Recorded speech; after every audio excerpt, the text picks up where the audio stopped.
believe their mentor knows what they're doing, even if they don't. They believe their mentor has the book. They may or may not.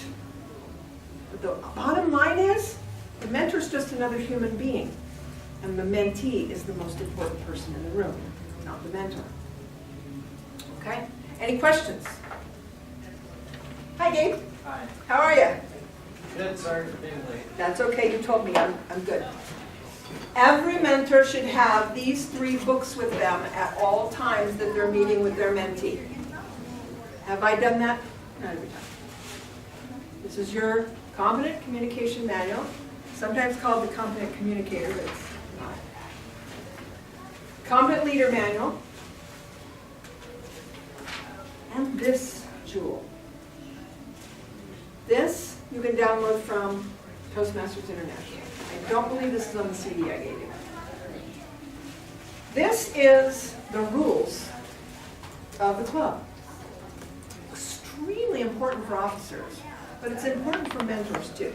Because when a person who's new to Toastmasters asks you a question that you don't know the answer to, and you make one up, they believe that to be true. They believe that to be the gospel. I heard something when I was a brand new Toastmaster that turned out to be a lie. It wasn't real. I don't know who started it. It was a rumor. But it wasn't true, and it took me a month to figure out what part of it wasn't true so I could tell other people the truth. So I found this nifty document out on Toastmasters International, which all of you are going to get a copy of. I believe knowledge is power. You are blessed. You are blessed. This is called an FAQ. Does anybody know what FAQ stands for? Frequently asked questions. Awesome. This is Toastmaster International Frequently Asked Questions. These questions are asked by numerous people. The answers below are the facts, the real facts, not the made-up facts, not the facts that somebody thinks are true. This is where I found my fact. Not tall tales. Not tall tales. Exactly. That's only in class. Hi, welcome. Nice to meet you. Oh, I gave you one of it to get another. One of the questions, and I'll tell you the one that was the live for fun. One of the questions that came up was, can I get credit for speeches outside my club? I was shocked. Number one, at the number of speeches you can give outside a club per manual. Number two, what constitutes outside a club? Those 2 facts were told to me when I was brand new. I don't remember by who, it doesn't really matter. Me. No, it wasn't you. No, it wasn't you. I was told you could do 2 speeches outside the club when you were completing this manual, the first 10 speeches. That you could do them in any other situation as long as there was a Toastmaster present to do an evaluation. Okay? 2 of them. Then I was told once you get this done, you're going to get 2 more manuals for free from Toastmasters International, 2 advanced manuals, and you could do 1 speech per manual outside the club. Wrong. Absolutely and totally wrong. You can do 2 speeches out of any Toastmaster manual. This manual has 10 speeches in it. Advanced manuals have 5 speeches in them each. The ratio of outside the club speeches in an advanced manual is 2 out of 5. Nice. The ratio is 2 out of 10. Yes, Lawrence. When you say outside the club, you speak at a different I am- Toastmasters or? I am going to tell you exactly that, because that was also the other part that I was unsure of. And as mentors, this is a very, very important question. It's a very, very important policy that we need to understand. When you're a member of Toastmasters, you can go to any Toastmaster club anywhere in the world. If you happen to walk into a Toastmaster club and that Toastmaster club has just lost their primary speaker, and you're the guest, and the president or vice president walks up to you and says, would you like to speak tonight? That is an in-club speech. You're inside a club environment. That's what's meant by a club speech. Then, let's say you are out about and maybe you're at the PTA. And somebody comes up to you and says, we're looking for a speaker. I heard you're a Toastmaster. We're looking for a speaker for our PTA meeting next Tuesday night. Can you come and speak on this subject for us? And you say yes. That's an outside the club speech. You can speak at that organization, get credit for a Toastmaster speech. The only criteria you have is 2. That another Toastmaster be present so that you can get a written and verbal evaluation from that evaluator. And that you use a manual for your speech. It has to be one of the manuals. It can be another competent communicator manual. It can be an advanced manual. It doesn't matter which manual it is. It has to be one of those manuals. The trick is getting that other Toastmaster there to evaluate you and to give you some sort of verbal recommendation. And then there's something else that has never been said that I heard of anywhere. And that is you need permission of your Vice President of Education from your home club. Wow, didn't know that. Okay, what's that mean? Well, the Vice President of Education at Daybreak is me.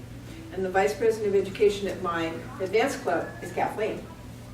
And I speak a lot outside the clubs.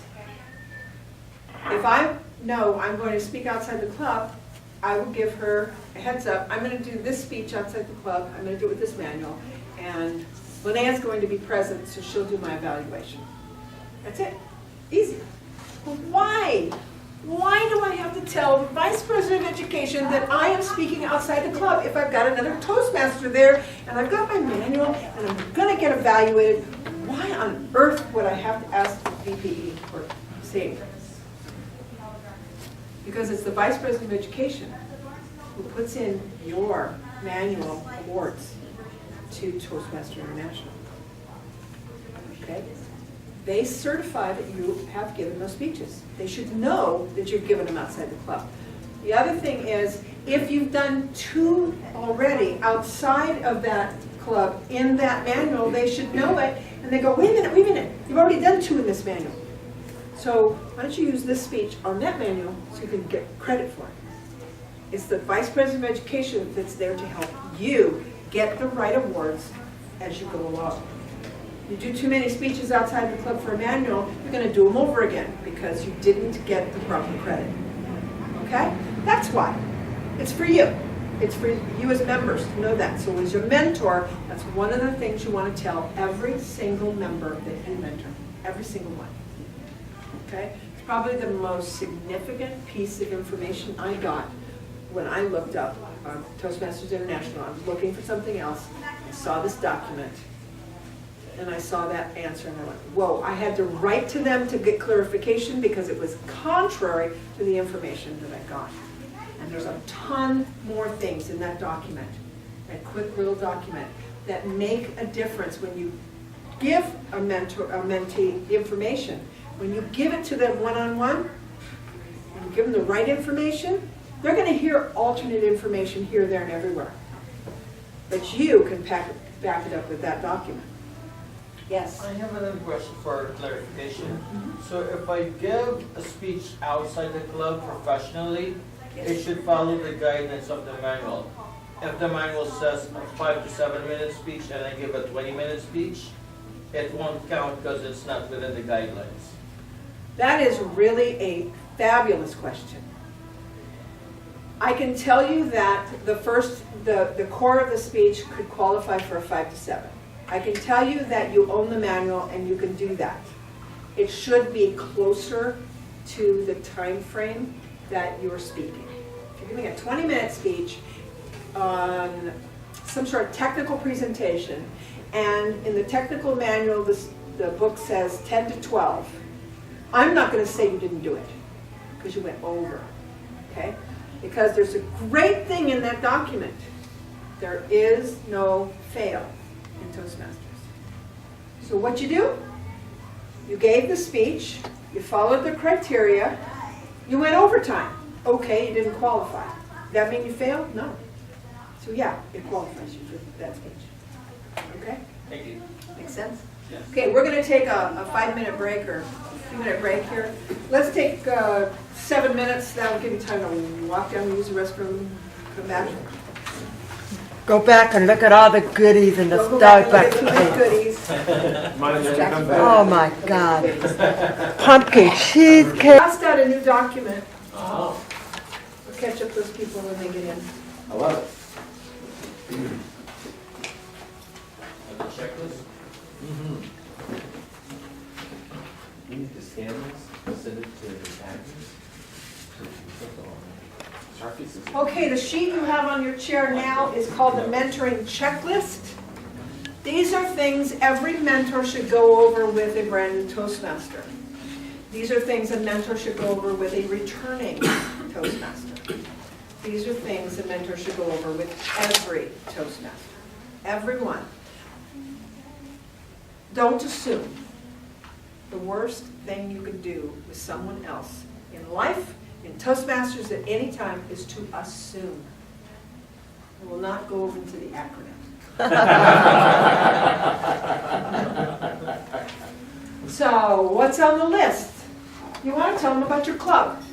You want to tell them your club's culture. You want to tell them what your club does, unique to every other club. Last night, we were at a club, Linnea and I were at a club called Distinguished Singles in Tarzana. We go to that club because it's a place for us to play. We can let our hair down, we aren't officers, we just have fun. That club has 2 rounds of table topics, and every single member is called on whether you're speaking or not. So everybody gets 2 chances to speak, minimum. Fun. Great fun. Well, the Toastmaster in the front of the room last night said, our club is unique in that we have 2 rounds of table topics. That would be something significant when you're mentoring a new member, because they wouldn't know that. Is that new? Is that the same everywhere? And if they go to another club and they don't do that, they'll wonder why. So you want to tell them what's unique about your club. What's different here? Because that's important. Okay? And if you don't know, make sure you ask the president or an officer that's been in the club longer to get that clarified, so that you have that for your mentee. You want to explain what table topics are, what the questions are. How does table topics occur in your club? Who comes up with the questions? Who comes up with the theme? Those are things that nobody knows. You don't realize you don't know them until you don't know them. And then you're kind of sitting there lost at some club meeting. You go, what just happened here? You don't want anybody feeling lost. The most important thing you can do as a mentor is to keep your members knowledgeable. Keep them in the fold. Let them know that it's okay. I forgot to tell you, it's all right, I'll tell you, about that. Or you sit next to them and you go, oh, well, I forgot to tell you about this, but this is what we do here. Let them know this stuff. It's not the end of the world if you didn't tell it to them on the first day. But when it comes up in your mind that you didn't tell them, make sure you mention it to them. So these are kind of the things that you want to talk about in your meeting with them. I always have an orientation kind of meeting first. Something that just kind of goes, this is everything. Everything you ever wanted to know, you're going to forget 90% of it. But let me tell you all of it so that at least you've heard it once. And that's kind of what this checklist is. You want to talk about the 2 manuals.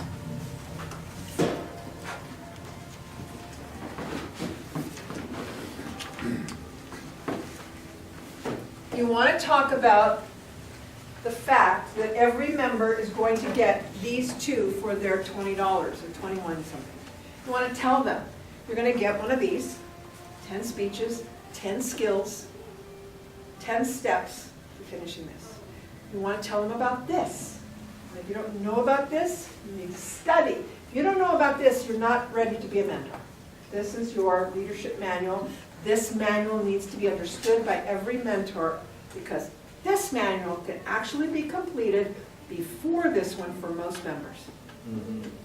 You can have 5 of these done a year if you record everything you ever do, because this manual is easy to complete. It's functions in the club. It's being timer and Toastmaster and evaluator, and then being a speaking evaluator, and then being Toastmaster again. You will find you can complete this very quickly. There are 2 things at the end of this manual that you need to understand. As a mentor, you let your mentee know, if you did this, that completes that hard thing that you don't get done, that other people don't get done. Do this. And you will prepare them to complete this manual. One of the 2 hard things at the end of this project list is to mentor another member. Old or new. Very important.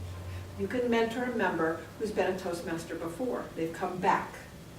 You can mentor a member who's been a member all along, but suddenly needs some help, needs assistance, wants you to listen to a speech they're giving.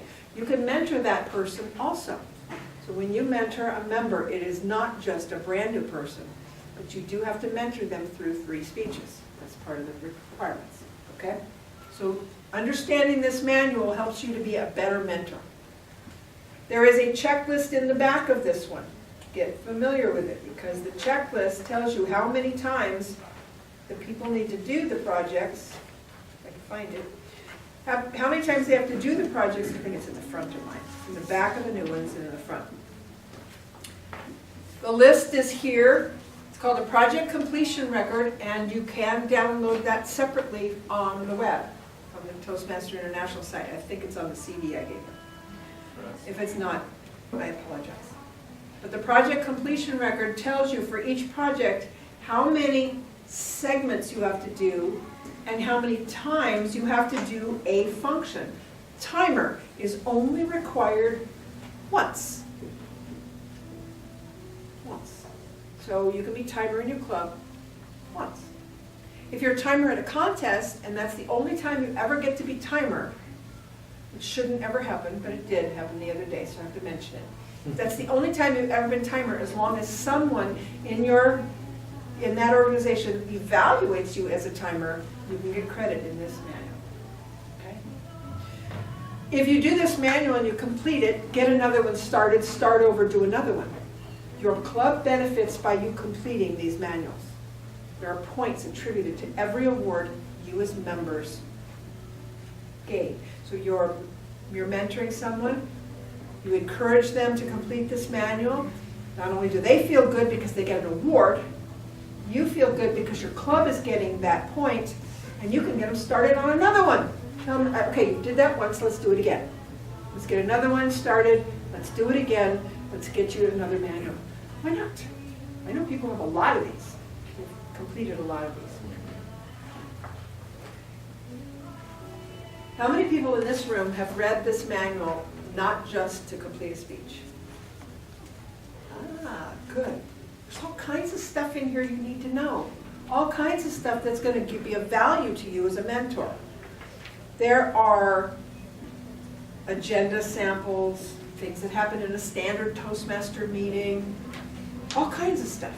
You can help your mentee by knowing what's in this manual besides the speeches. But your main job as a mentor for a brand new Toastmaster is to get them to give 3 speeches out of this manual so that they feel that they've accomplished something. It's not so that you can sign off and say, okay, I'm done. It's so that they can move on and get going. Now here's how that works. A brand new member joins Toastmasters and they consent, at your encouragement, to do their icebreaker. The hardest speech in the world to give, because number 1, it's personal, and number 2, it's the first one. Even if you're really good at speaking, the first speech is really hard anyway. So that's really hard. Getting it off the ground is hard. So your encouragement to get them to do that icebreaker is step 1. Okay, they did it. Whew, it's done. Now I can rest. No! Now we're going to schedule you for speech number 2. Now why would I say that? Push? Get them to do it sooner? No. Because the sooner they do it after the first speech, the less likely it is that they will not do that speech. You want them up here twice, at least twice. One of the reasons I believe Toastmasters International has mentors get credit after 3 is because after 3, they have momentum. They have that momentum to keep speaking. Because after 3, first one, the nervousness kind of goes away. The second one, they kind of get the hang of it. By the 3rd speech, they're really into it. It really feels good up here to speak after the 3rd speech. That's where you want them to be, because then they'll schedule speech 4, then 5, then 6, then 7, then 8, then 9, and then 10. And boom, they get an award for completing this manual, and you've helped them do it. Okay? What we're going to talk about now, and I need a volunteer, and I think I'm going to make you volunteer. Because I'm up front. Not really Well, I could not do that. volunteer. I could ask for volunteers, and if somebody else volunteers, I could take them. So let's do that. Okay. I'm fine. Okay, I'm not going to tell you what it is, so. Is anybody here interested in volunteering for the next exercise? Okay, Lawrence, come on up.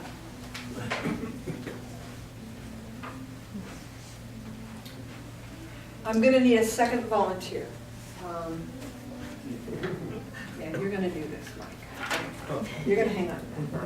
Okay, Lawrence. You want me to come up? No, I need you to sit, because you're going to be doing something in a minute. okay. What's your favorite hobby? Surf the web. Ooh, okay. What do you do for a living? I'm a consultant. What kind of consultant? I do financial and I also do IT. Okay, that seems diverse, that's interesting. Single, married, family, no family? I am single. Single. Single. Pardon. You want to mention that when you're interviewed in your contest. Yeah, don't forget your number and website. Do you remember the first time you spoke in Toastmasters? Yes, I do. Okay. Would you rate it on a scale of 1 to 10, 1 being the worst thing that ever happened to you and 10 being the best thing that ever happened to you? 10. 10? Yes. Wow. Can you tell me why? It went better than I expected. Okay. The worst thing I think was my first table topics. That's my first icebreaker. Your first table topics was bad? Yeah, my first table topics was bad. Okay. Can you tell me, you're a consultant, have you ever worked for somebody else? Yes. Have you ever had a boss that was really like horrible? Yes. Did you ever have to report to that person on a regular basis? Yes. Okay. And 3 words or less, can you tell me how you would describe that boss? Annoying, Mhm. unreasonable. Mhm. He wasn't rude. I can defend he's a nice guy, but he tends to reason with you. Okay. Oh, illogical. Oh, okay. Okay. Do you have any pets? Not right now. Do you like pets? The cheap ones.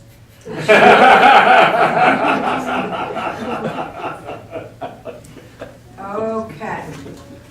I need 3 more. Quickly down here. What's your favorite color? Red. And why is that? It attracts a lot. It's bright. It attracts.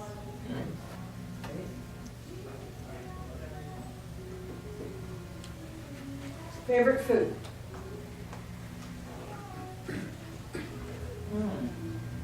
Japanese food?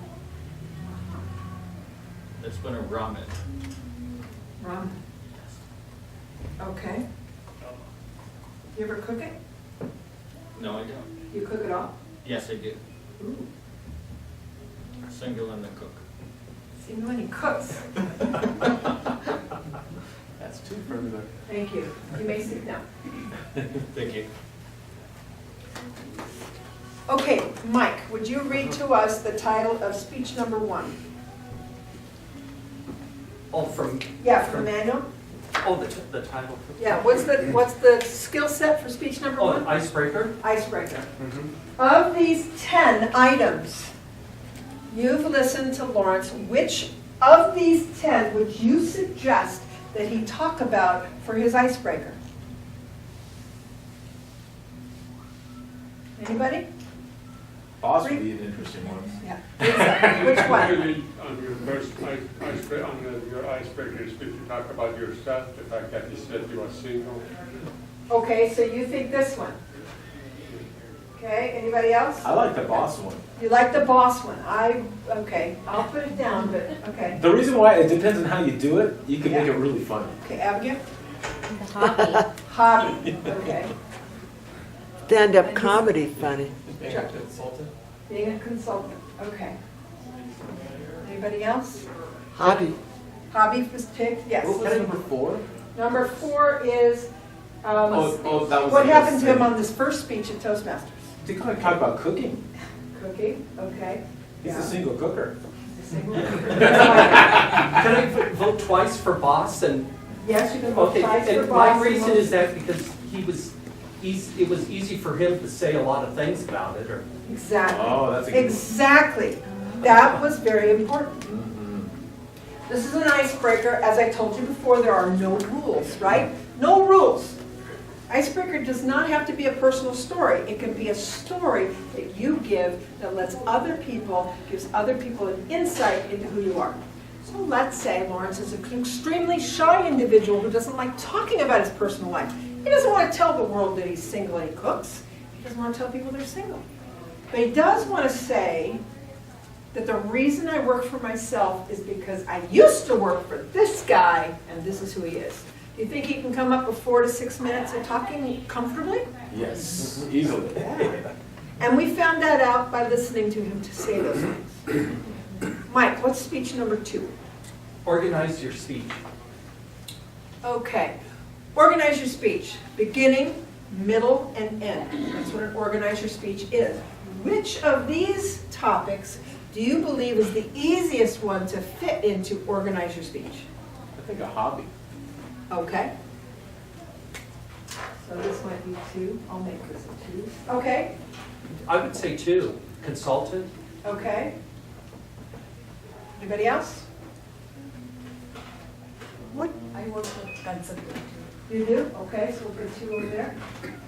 What did number 8 stand for? Number 8, his favorite color. Oh. He likes that it would be because mine. it attracts. Well, you know, Right. cooking can be too. The reason why I'm going with cooking a hobby because I think there's a story. There's stories that you can go with a hobby Right? that are associated with that. So you think cooking? Yeah, that's right, because there is actually a story behind that. Okay, that's what. And I know a story that Asia, what she did about her cooking for her family that one time. Some been a disaster, Thanksgiving, some been. So that I'm a story guy, so that's why I'm thinking those 2. Okay, so an organized story, beginning, middle, and end. You believe that those would be good for the speech number 2. Okay. What about speech number 3? Mike, can you tell us what it is? Get to the point. Get to the point. It has to have one strong focus. I like One that. point that is meaningful in the speech, that everything else you tell funnels into it. Josh? Cheap pets. Sheep, pets. That's what I was gonna say.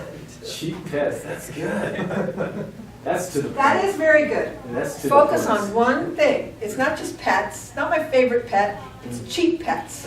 Very, very good. What is a cheap pet? A I don't know goldfish? yet. Oh. We have to wait till he gives the speech. Any other ideas for get to Is the it point? red?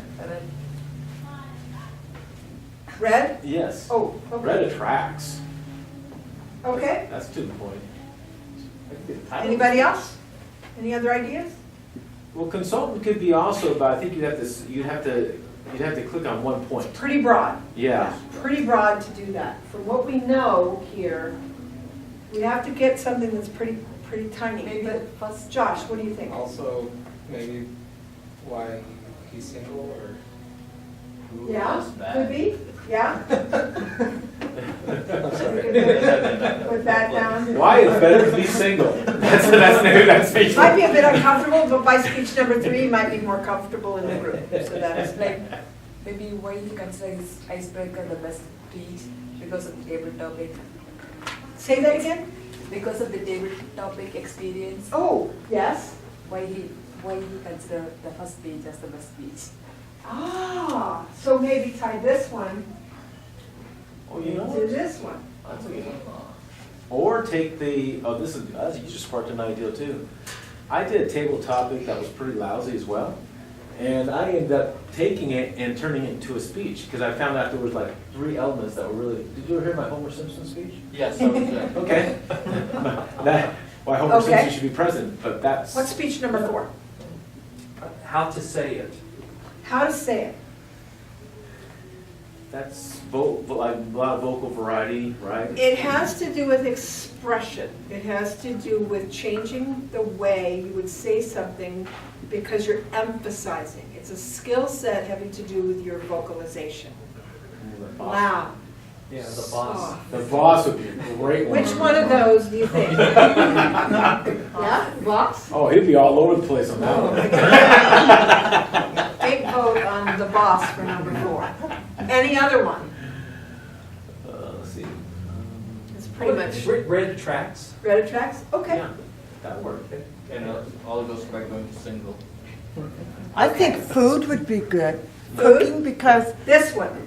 yeah, if I remember in the old manual, it's the use of words, and you could use a lot of word to describe the taste of food or the texture. Exactly. Also, the Exactly. web would actually work out too. That seems to be his hobby. I mean, I'm sure that you've How to experienced some say it? interesting sites. Now, because it would be a hobby about the web, how to say it would be very difficult to get that skill set done. You're using descriptive words, that kind of works, but that would be really tough. Because surfing To the make web it can work. be, I'm sorry, surfing the web can be very broad. Right.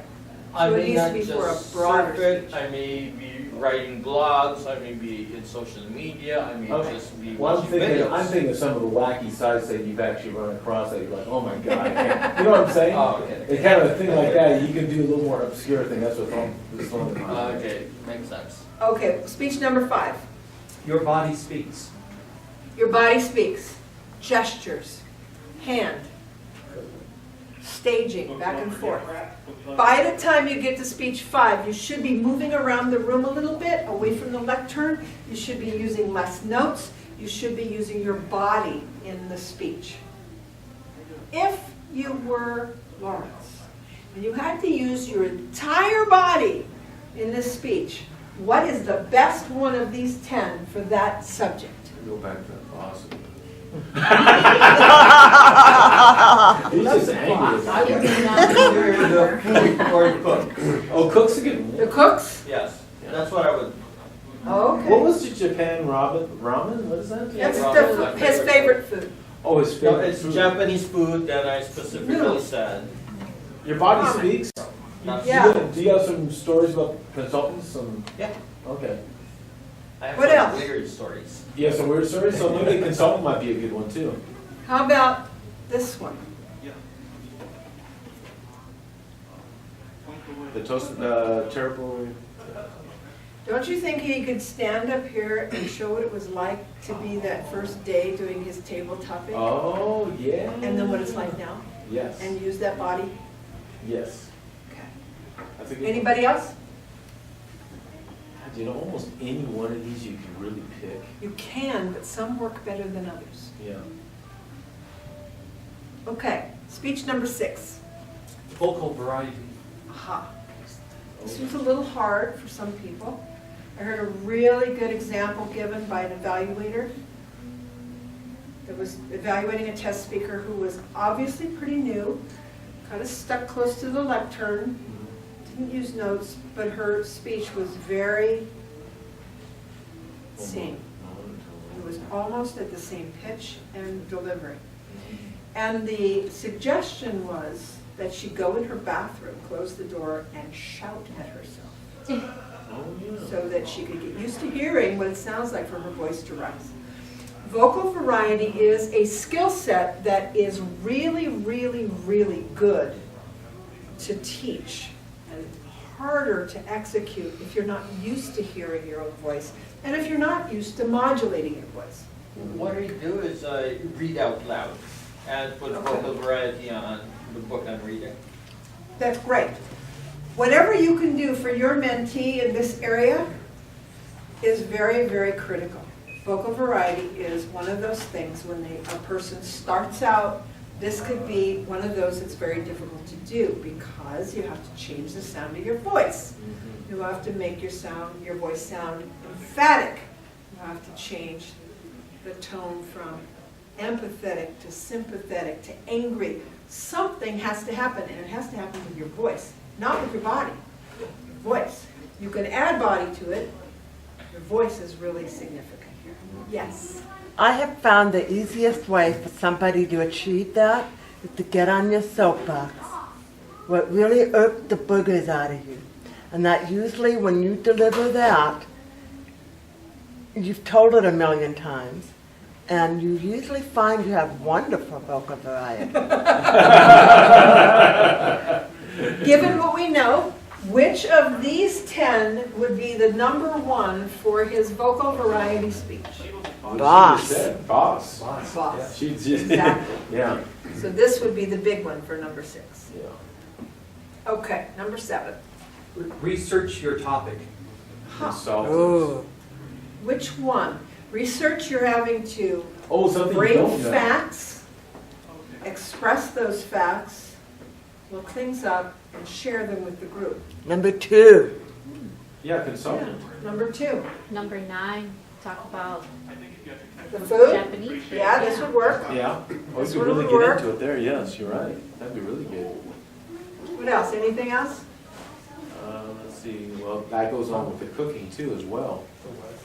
Yeah, the The How cooking, the about single this one? cook. Back to red. Yeah. What do we know about red? And why does he say it attracts? And what does he know about it? And how can he share that research? Share some facts with it. Yeah, like, they don't use red in prisons because it causes people to be angry. That kind of thing. Oh, I think it's yours. See? Nice. So that's research. He would research the topic of red and then share it with the group. That makes an excellent speech. Okay? Okay, next. What are we on? Project 8? 8, get comfortable with visual aids. This one. You have to do something, but you do not have to do PowerPoint. No. Not necessary, not required. Visual aids are things you hold up, things you play with. I gave a speech at the contest last weekend playing with a Zippo lighter. That's my visual aid. That's what I was doing. That's a visual aid. If you are doing something with something, you are doing something other than standing, other than walking, other than anything else, you're using something else to make a point. That's a visual aid. You do want to caution people when they do their visual aid speech that they are not using it as a crutch. It's not the crutch project. It is the enhancement to the speech, not the crutch, okay? So if you have a speech where you are using a product to hide behind, that's a crutch. If you're using a product to explain, that's enhancement. Okay? You should encourage people to do something different than a PowerPoint. Why do I say that? Because PowerPoint is really, really, really hard to do when you're trying to give a speech in the Competent Communication Manual. It's hard enough to be up here, but then you have to use your clicker and you have to point it at the computer, and it's really hard to do. So if you're not proficient at that, that could be a really big stumbling block to you. I think it was Gabe, I think I told him, I said, if you like tennis shoes, talk about the 12, 16 pair of tennis shoes you like, bring them in and show them to us. That's visual aids. Yeah. It doesn't have to be PowerPoint. If you like hats, if you collect dolls, if you read books, It doesn't matter what it is. Visual aids are an enhancement to the speech. So knowing that, what do we think? I'm going to cook because I saw one actually show me how to make something one time cooking. Uh-huh. A very simple recipe, and they did it in front of all of us. It was great. Yes, so that's an excellent way to do number 8. What else? That can be tricky, but that's an excellent way to do it. I could see pets, number 7. Yeah, how would you do pets? Well, like pictures of all different pets and then. And then show the cheap Yeah, ones? and then show, yeah. Show the cheap I ones. would raise goldfish. Oh, okay. That's a cheap pet. Okay. Okay, speech number 9. Persuade with power.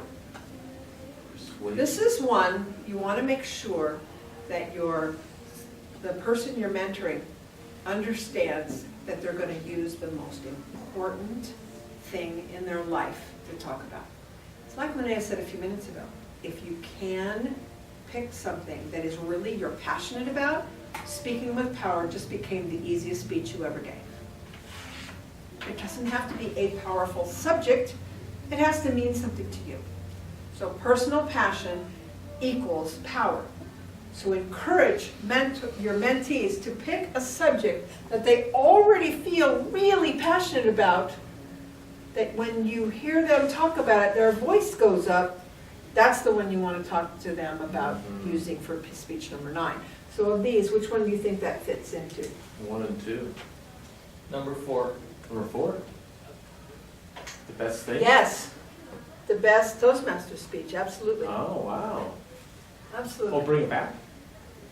Or just talk about it? Talk about it. Talk about it. Oh, nice. It's my second CC.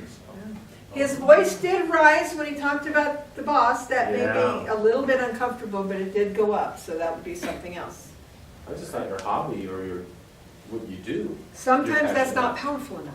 Oh. Depends. I mean, If you're passionate Depends. about it, I guess. right, you have to be really, but it's, remember, you're really getting into it, so it has to be something you're really interested in already, and you have a lot of energy in it, and a lot of enthusiasm, and your emotions are raised when you do it, okay?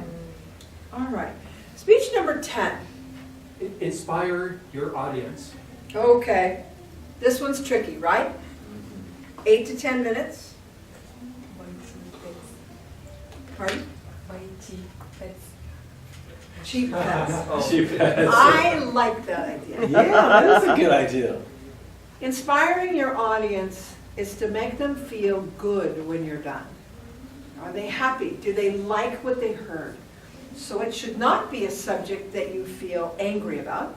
It should not be a subject that you feel agitated when you think about it. It should be, feel it, and it should make you smile when you think about it. So yes, cheap pets, absolutely. Because you can make everybody in the room feel good. You can make them feel happy that they heard that speech. It's 8 to 10 minutes, so it needs to be something the person has a lot to say about. Something that you sense that person really has in their grasp, really gets. Well, that's why The next step that sometimes throws people off is how do I begin? My favorite story is from my childhood, and it's me in junior high. And this is 10th grade. I don't really get junior high yet. I've been in the safety of grammar school, and now I'm thrown into 7 classes, including PE, which was fine. One of them is English. And in this English class, the teacher assigns us a writing assignment. Now, I, as a young person, didn't write very much. I write a lot more now, but as a young person, I didn't really write. And I didn't really read very much. But I had this assignment. I had to write my own story and turn it in for homework. It's like writing a speech for Toastmasters. I had nothing. Blank. Gray, blank, nothing there. So I went to my father and I said, Dad, I have a homework assignment.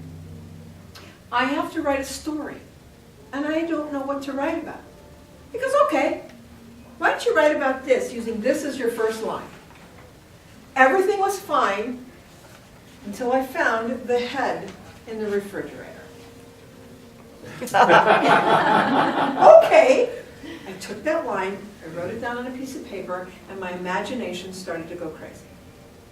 If you come into contact with a mentee who is blocked for any reason, but you know what speech they're on, and you know what they're going to talk about, because you've talked to them and you've outlined kind of a path of all those speeches they can give.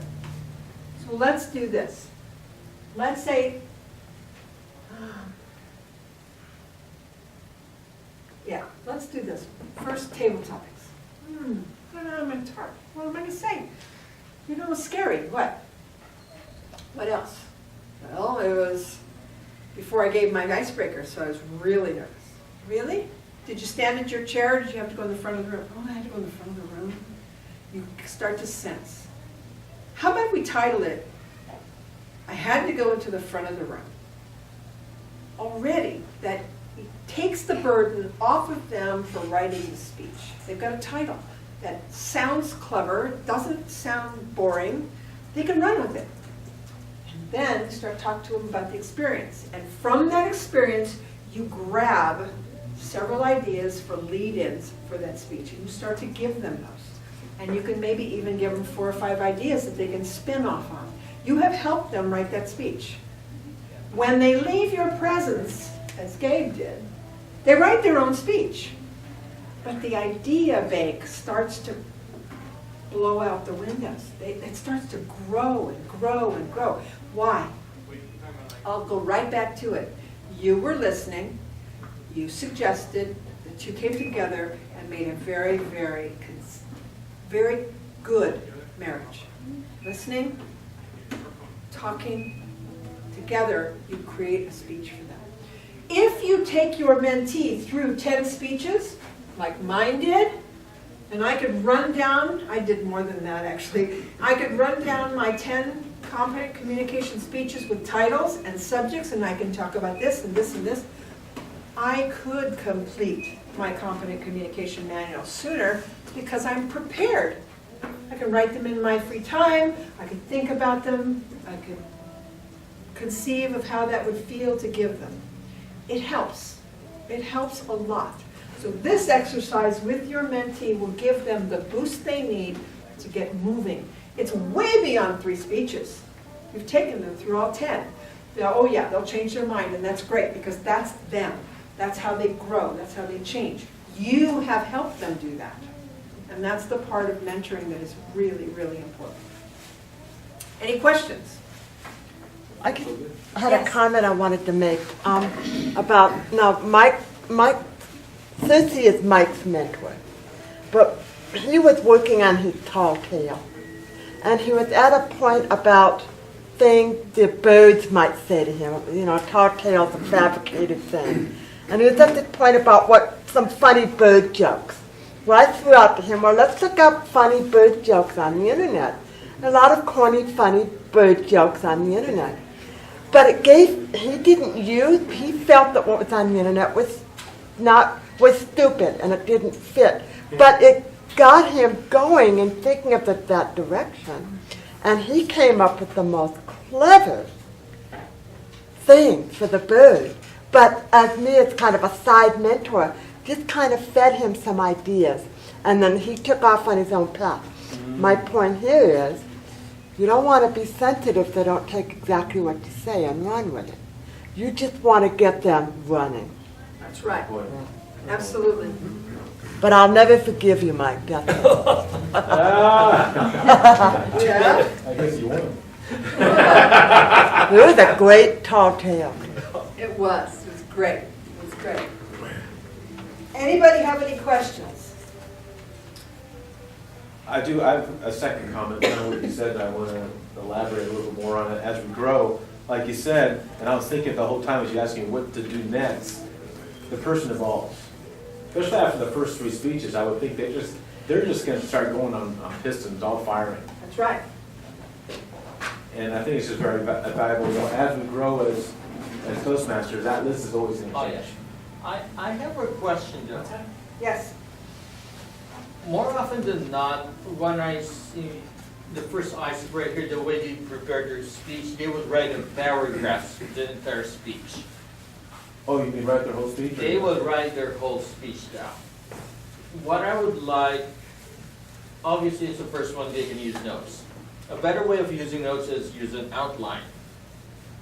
Is there a better way of approaching them instead of writing? Because some of them, they're not comfortable with outline because they're blank out, Yeah. they- which is why they write the entire speech. Almost, most of the mentors I know, or most of the mentees, the first one, they've always written out. Not all, but I mean, a good majority have written out. That's a good question. Actually, oh, go ahead. I have a process that I teach all the people I mentor. That is, memorize your intro, your lead in, and memorize your ending. Everything that happens in the middle can flex. You're going to run through it several times, but make sure you're real comfortable with the way your speech starts. Make sure you're comfortable with the way your speech ends. And watch the clock, and if it hits green, the middle can be tossed away. You can hit your last line that you've got inside, and you know what you're going to say. You've completed that speech. So if you are nervous up here, you are doing it, and you're struggling in that middle ground, you see that green light, you can do the ending, and you can close and be finished. Having a beginning and having an end in mind and very comfortable with and practiced, you'll find that you will do better as a speaker. So that's what I suggest. I do not give my mentees do an outline, do a paragraph. I don't do that because everybody learns differently. Mike, you use visuals, right? You use those cards that are like, you've got those big cards, right? Yeah, and Everybody does it differently. key lines. Exactly, key lines on these cards. Some people are visual learners. They only do well if they can see images. Who am I to say that images don't work for notes? I'm not. Me, I take my speeches, I make them in the biggest font that'll fit on the page, so that when I'm standing back from where my notes are and I can glance at it, I can see them. And that way I do not have to have notes in my hand. Did that all the way through my speaking, all the way through. Because speeches I'm not really practiced, I need that, but I don't need to read the notes. And the key lines, the ones that are really significant, that matter in the speech, are in red. Because it works for me, color works. That color coming out of the page works for me. I will tell my mentee what works for me. I will not tell them what works for them. So, does that make sense? Yeah. Okay. There are 9 listening techniques, which I'm going to list here for you guys, that spell listening. It's kind of an acronym. Now, I'm not real big on acronyms, but these were pretty good. Mentees, mentors, should have all of these characteristics. 1, they should like to listen. If you don't like to listen, don't sign up to be a mentor. There are other things you can do really well. 2, learn to ignore distractions. We talked about that earlier. It's really hard to do. When you are talking to a mentee in a coffee shop, make sure that if they're talking, you don't interrupt them. When they're talking, don't talk to the waiter that just came up. Let them finish. The waiter can wait. Distractions are really hard on people trying to express themselves. To you, summarize. You want to know that you got what they said. So you have a whole conversation with them and they talk about a lot of things. You want to hit on some key points you heard. Summarize to them, this is what I heard you say. Did I have it correct? Because this will help me get you, the right knowledge. Number 4. This is really big and we haven't talked about this. I don't find this to be too common in mentees-mentor relationships, but it has happened, so we'll talk about it for just a minute. You need to learn to tame your emotions. You are not the person who is most important here. if the person you're talking to evokes an emotion in you that is either really, really positive or really, really negative, you need to really try to tame that and stay middle ground, stay neutral, because the help you give in a neutral zone will be much, much better for them than in either aspect, positive or negative. Okay? Number 5. This is very important. Eliminate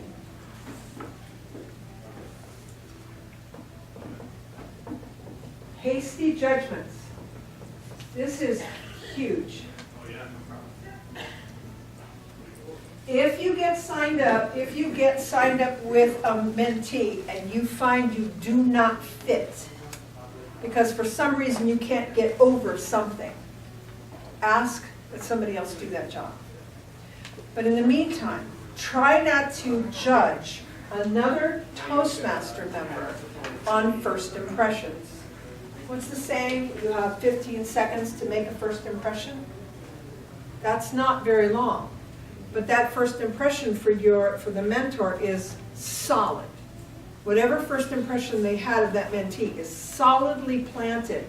So if you have made a judgment and somebody says, I need you to mentor that person, and you know that's there, bow out. It's a whole lot easier on everybody, okay? So what about if the mentee has a real problem with the mentor? Same thing. If a mentee has a problem with the mentor, they should be advised to go to the Vice President of Education and get another mentor sooner than later. It will protect that member's club experience. Okay? Very, very important. Number 6, part of listening is never interrupt. Never interrupt the person who's talking to you because they haven't finished their thought. If you're interrupting them, they haven't finished their thought. Number 7, inspire openness. So you want to encourage them to talk more about things you see them being enthusiastic about by asking questions and showing interest. Characteristic number 8 of a good listener is you have a need to listen. You really do have a desire and a need to hear the voice and opinions of the person you're listening to. And number 9, which is what we just did, is you generate conclusions. Now this is a very interesting tie-in to our mentoring. You generate conclusions. You've heard the story, you've heard the key points, you now know more about Toastmasters than they do, and you can generate conclusions for them. That would make a great icebreaker. That would make a good vocal variety speech. Write that down in your competent communication manual for that speech, because I know you can do that. You already know what it's supposed to be. You suggest, you come to conclusions with them for those speeches. And then you have become much more than just a mentor. You've become that avenue to success for them. You'll see things that they don't see, and you're suggesting those things for them, and it's excellent.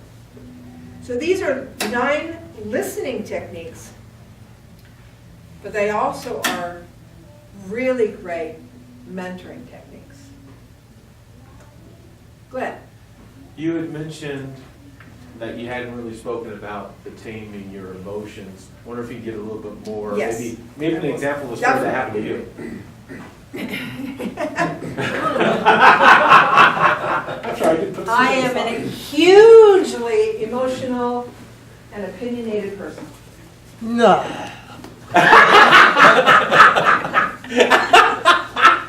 Who said that? Well, I'm perfect to talk about that. A year ago, I wouldn't have thought about mentoring anybody because I'm opinionated and I have very strong emotional ties to those opinions. Okay? I like certain things a lot. I don't like certain things a lot. There's real big extremes. and I had all of them. So if someone came to me and wanted my opinion about something, what do you think of this speech? I might have a huge opinion about that.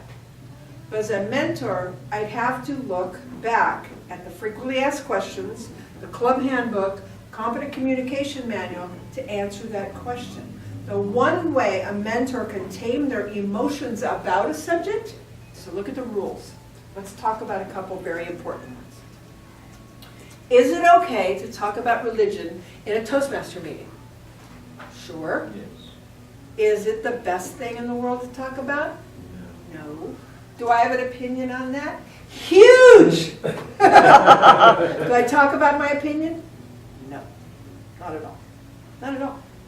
I go to the rules. The rules say any subject can be spoken in any club meeting, but you should understand your audience. Who am I speaking to? What's the audience all about? What's their reaction going to be? Because this, contrary to popular opinion, is not a pulpit. It's a lectern. You're giving a speech. So would I steer my mentee away from that? Probably. But would I be emotional about it? No. I have learned to tame my emotions, and my opinion stays over there. I will tell my opinion, but it will be just that, just my opinion. In my opinion, I don't think I'd do that. But this is what the rules say, you can, but know your audience. Controversial issues, controversial subjects can be very well delivered. Should they be? I don't know. Would it work for the competent communication manual? I don't know. Let's look. Focus back on the rules. Focus back on the manual. The manual says you need to use a beginning, a middle, and a close for this speech. Maybe you could do this speech and you kind of gently strip them over to one of those other things you've talked about. Yeah, but I really want to do this. Okay. Why don't you write it up, let's look at it, and then let's talk about your audience. Because the other thing that's really, really important is, who's your audience? You're delivering it to our club. Our club is made up of all these people. It's early in the morning. Are you sure you want to deliver a political speech at 7 o'clock in the morning? I don't know. Maybe you could do that in a different club, because we have a James Madison club, maybe there's another one, a debate club. There's a lot of opportunities to do that. If that's your particular interest, maybe you want to do it there. I'm not being emotional. I am helping them with the rules of the manual, something that keeps me in control. That's taming your emotions. Any other questions? Well, Yeah. You gotta do it. You gotta. it's like a third party confirmation. It's not coming from you, it's from Yeah. something legitimate that everyone respects. Yeah. The most important thing I could tell you tonight is the better you listen, the better a mentor you're going to be. If you hear the subtle things, if you hear the little things people share with you, you can bring them out in the form of a speech. I find myself over and over, God, that'd be a great speech. Wow, that would make a great speech. I can just hear you saying, da-da-da-da-da-da. I hear myself doing that all the time, even if I'm not there mentoring them, because I want to hear more about that. I want to be a party to that speech. I want to be in the audience when that one's given. My enthusiasm to hear the speech helps them to realize that they can give the speech. Your enthusiasm for your mentees will do the same thing. It encourages them to bring the best of themselves out. Let's talk for a minute about being the mentee. You're brand new, for a moment, you're brand new, you haven't really got any idea why you're here at this Toastmaster meeting. Your boss sent you, your friend sent you, your mother-in-law says you need it. It doesn't matter why, but you ended up at a Toastmaster meeting and you have no clue what it's about. I was that person. I wasn't encouraged to to join Toastmasters. But I did end up at a Toastmasters meeting knowing absolutely nothing about what happens there. Nothing. Because I wasn't shy, I didn't have the problems that a person who was shy would have.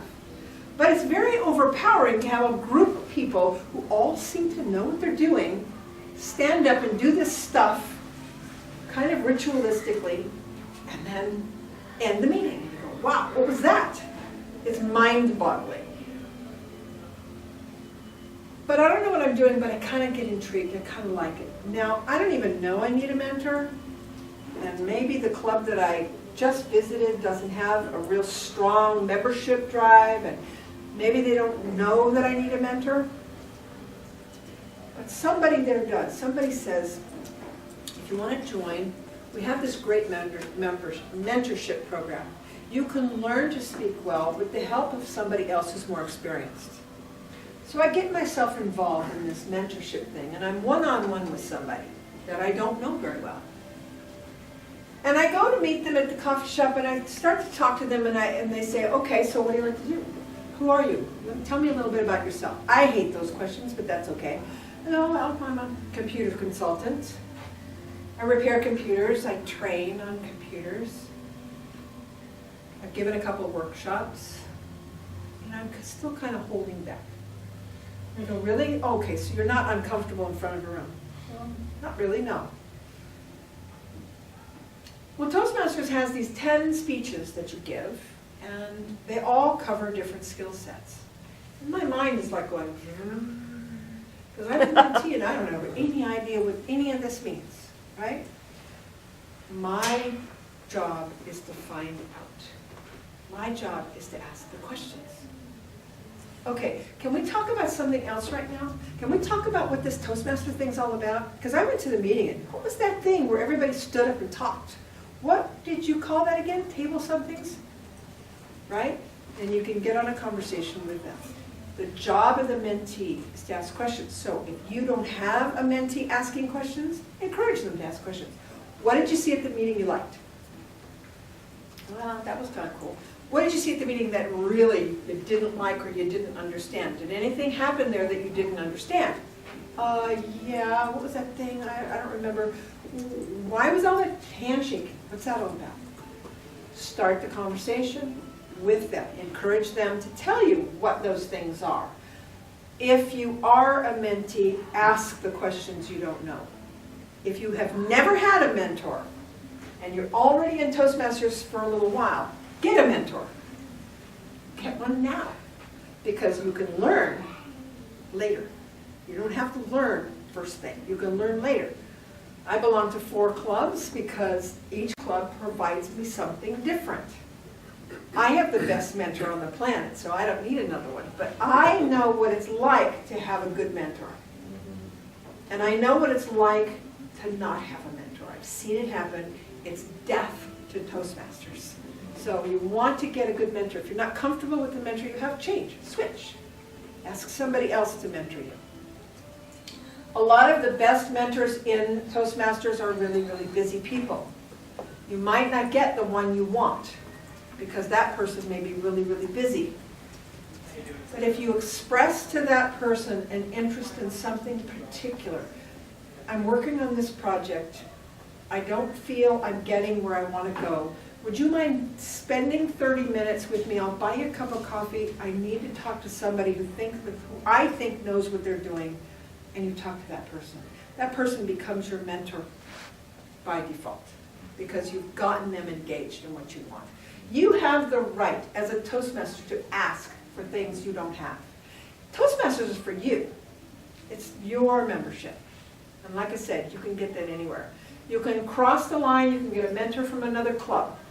You don't have to belong to that club. If you know a Toastmaster that's in another club and you know that person's skill set, you can always ask them to meet you for lunch or coffee or something. You can do that. You need to get your own needs met. The better your needs are met, the better a mentor you will be for the needs of other people who come to you later. They'll see the growth, they'll see you become better, and then they're going to want you to mentor them. And there's nothing better that feels really good than to be asked to be a mentor by somebody that you don't know. I saw you speak, man, I want to speak like that. Can you be my mentor? It feels good. It really feels good. So, yes, Glenn. I was just gonna say, I myself, well, you and I came up in the same club and didn't have a mentor, didn't have a mentorship there. When I was there, I did not have a mentor. And I want to thank both Circe and Linnea for helping me out in my later HPL. Does anybody know what HPL stands for? High performance leadership. Okay, did the rest of you know what that stood for? Either did I. Right. I had no idea, but someone said I had to do it. But until I was asked from Linnea and Circe to be part of their HPL, I go, well, what is that? And they brought me through, and I go, well, this is kind of cool. I want to learn how to, will you guys help me do this as well? And they became my outside, my club mentors, and I want to thank you both for that, because it was a success because I had a mentor. Mentors are gold. Yeah, absolutely, absolutely. You are probably the priceless commodity in Toastmasters. It's a program that Toastmasters stands behind. You can type in mentor on Toastmasters International and get a whole lot of information. This month they have articles on mentoring in the magazine, so it's very, very important that we learn to be good at it. Here's what I would say to you. If you're already mentoring somebody and you feel you're not able to really get them to where you want them to be, and you feel that there might be something that you're not doing right, or you might not understand how to get off that rock and onto the next one, ask. Just ask somebody. Ask somebody that you recognize has already been there, done that. We have mentors for evaluations. We have mentors for speaking. We have mentors for icebreakers. We have mentors who are really good at all parts of Toastmasters. You just don't know who they are yet. You have to talk to people to find out who they are. Okay? Any other questions? Did you have fun? We did. Yeah. Awesome. Great exercises. Yes. One question, I was curious, can you do the exact same speech twice? You can do the exact same speech, every speech you give, if you want. 10 times? As long as you are matching the skill set, yes, absolutely. Wow. You can practice and deliver the same speech over and over and over again. You're going to be evaluated on the skill set, not the speech. Okay, so yes, there are no rules. No rules. I love that, no rules. I'd like to give a rounding of applause for Circe, because she gave a lot of information today.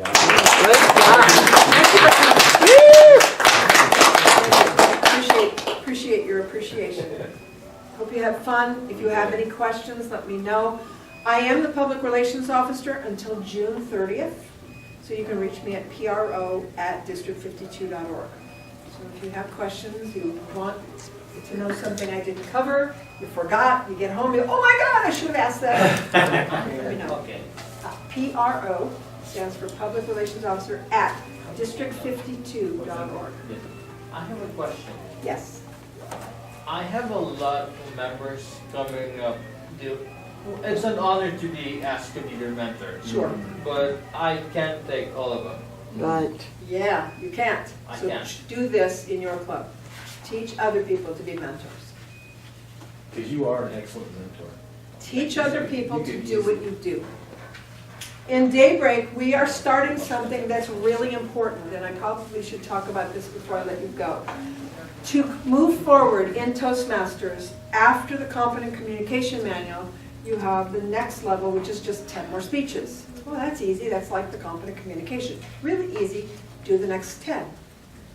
After that, the Advanced Communication Silver Award requires that you give 2 teaching sessions from the Better Speaker Series or the Successful Leadership Series. They are on the CDs I give you. They're downloaded from Toastmasters International. It comes as digital content. It's a PowerPoint presentation with notes. You go through it. You learn what that skill is teaching. You teach it to a group of people in your club, or as I do in our mentoring groups on the alternate Thursdays. You get evaluated by somebody else who's present, and you have just fulfilled one of the advanced communication silver requirements. You may still be doing your advanced communicator broad speeches, but you've fulfilled something ahead of schedule. You need 2 of those for that level, and 2 of those for the next level. There are, I think, 8 in each one, or 6 in each one. Things like picking your subject, preparing your speech, practice and preparation, impromptu speaking. There's a lot of them. So whatever your particular skill is, things you really know really well, deliver those to a small group of people, have somebody evaluate you and get credit for them so that you can move forward. So that later, when you've got all your speeches done, you're not scrambling to get the award that you think you earned because you haven't done those things. That's great. Those make great mentoring classes because somebody's in charge and somebody's teaching the whole group. And it's a great way for someone to get introduced to mentoring without really starting on a one-on-one. So that's something you should try. So we're going to be doing that in Daybreak. We're going to, up till then, Linnea and I have been teaching the classes. We just take turns. She'll teach something, we'll teach something together. One of us comes up with a subject, and then we collaborate on it. And then we've done the Better Speaker Series, where one or the other of us takes the class, the 10-minute presentation, delivers it, and then we have a discussion around it. So it's very, very good for all of us to know about that so you can move forward in your Toastmaster career. And then it helps your club. I mean, there's a lot of information in there that people don't know about. So it's very helpful. So you want to do that. And you can do that in a casual coffee shop. You don't have to do it formally in front of a group of people. Okay, so that's good too. Any other questions? Awesome. That was Enjoy excellent. your day. Thank you. Evening. Our weekend. Yes, your weekend. Oh, great. I will